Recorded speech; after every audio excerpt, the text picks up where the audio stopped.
বন্দি রাজকুমারী। একদিন এক দুষ্ট রাক্ষস এক রাজকুমারীকে ধরে নিয়ে গেল এবং একটি উঁচু দালানের মাথায় বন্দি করে রাখল। সাহায্যের আশায় প্রতিদিন রাজকুমারী বাঁচাও বাঁচাও বলে চিৎকার করত, কিন্তু কেউ সাহায্যের জন্য এগিয়ে আসতো না। একদিন এক ড্রাগন সেই দালানের উপর দিয়ে উড়ে যাচ্ছিল। এমন সময় সে রাজকুমারীর চিৎকার শুনতে পেল। ড্রাগন রাজকুমারীকে উদ্ধার করতে গেল।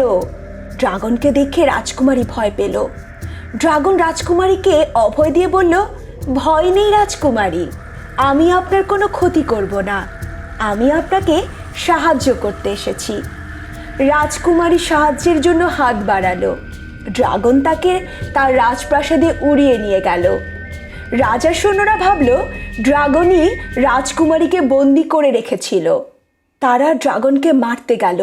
রাজকুমারী তাদের থামিয়ে দিল। ড্রাগনের হাত ধরে রাজকুমারী বলল, ড্রাগন আমার প্রাণ বাঁচিয়েছে, দয়া করে তোমরা ওর কোনো ক্ষতি করো না। মুহূর্তেই ড্রাগনটি একটি সুদর্শন রাজকুমারে পরিণত হলো। রাজকুমার রাজকুমারীকে বিয়ে করে তাকে নিজের রাজ্যে নিয়ে গেল।